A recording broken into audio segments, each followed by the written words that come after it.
So I got an idea to do a YouTube channel surrounding paramedic stories. The funnier stories, more lighthearted stories about the day-to-day ins and outs of working in the EMS services. I want to have some feedback in regards to, is this even a funny story? Do you find this amusing? Is this something even worth going into? We're going to start off with the first story of the partner I had in paramedic school. His name was Jim.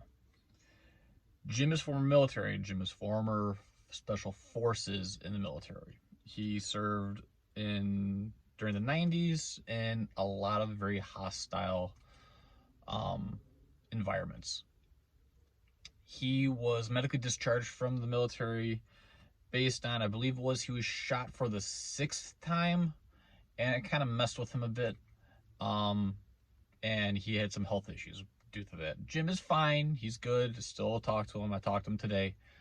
But he is, the military decided to part ways with him, and Jim was not quite ready to part ways with the military when I worked with him. While he was in the military, he was a combat medic.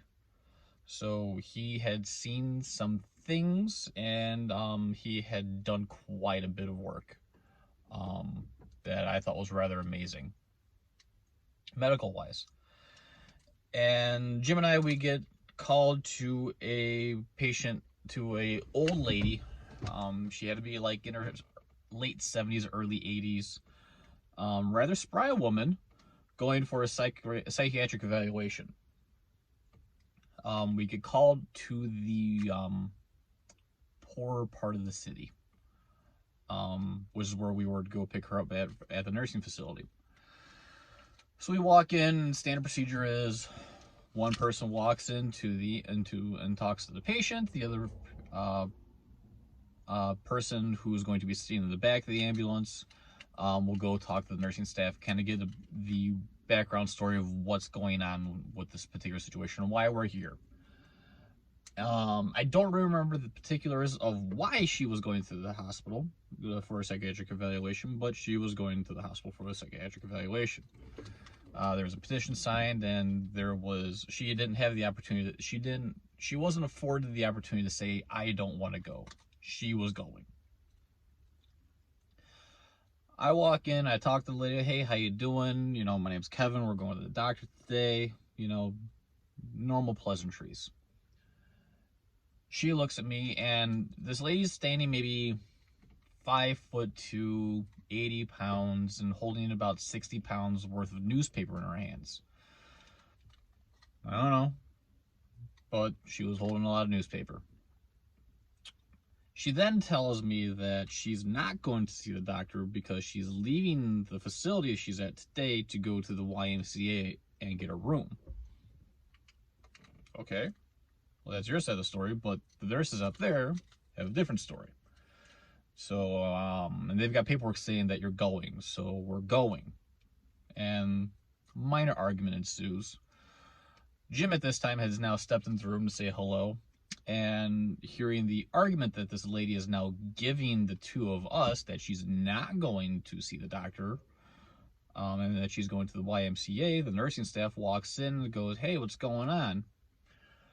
No sooner does the nursing staff walk in, they immediately grab me and my partner Jim by the shirts and yank us out the room. All right, this is my first rodeo. I've been around a few times. I've worked the ghetto for a while. What are you seeing that I am not seeing here? That's a safety risk that I need to be yanked out of out of this room. Nursing staff turns around and looks at me and Jim and go, hey, she's got her weapon with her. Both of us are flabbergasted. What are you talking about? What weapon does she have?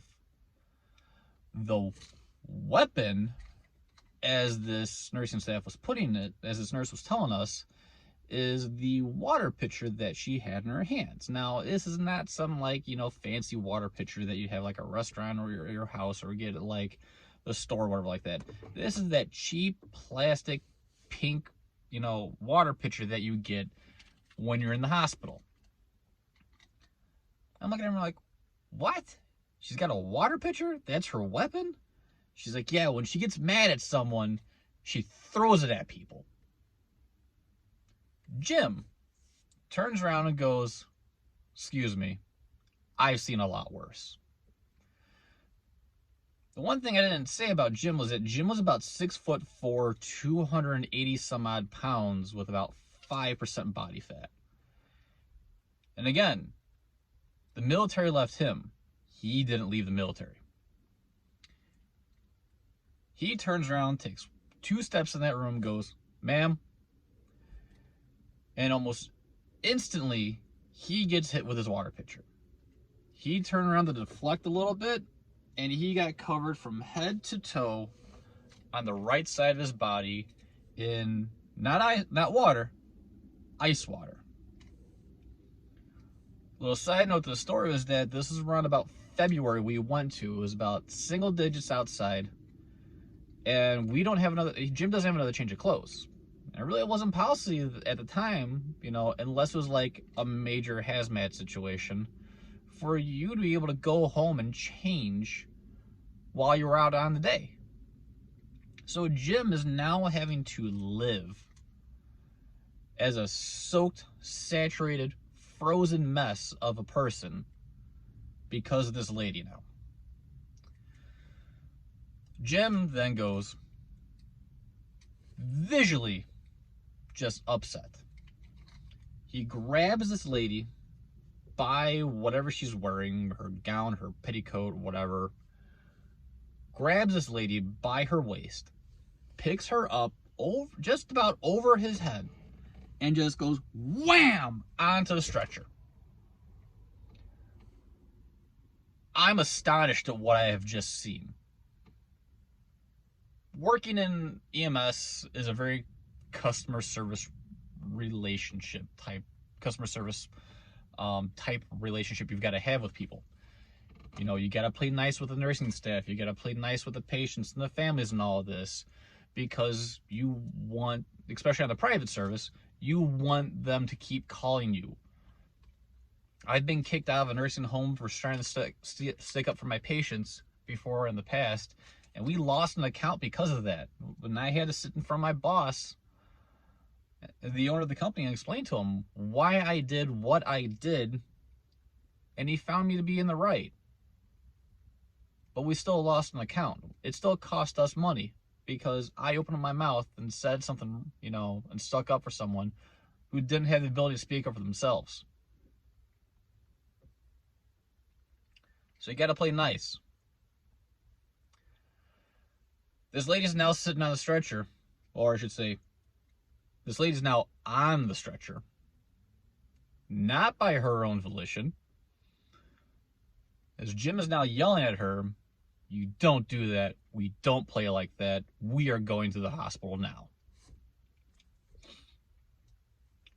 So Jim then goes and buckles her in, we roll the stretcher out of the room.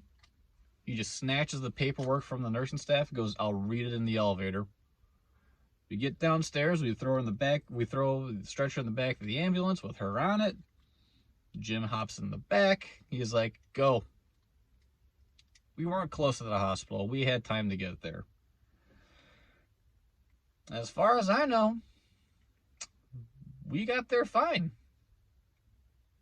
I had the radio cranked up in the front, just blaring and just blasting and bebopping down the highway. And the lady got to the hospital safely. So that's my first story.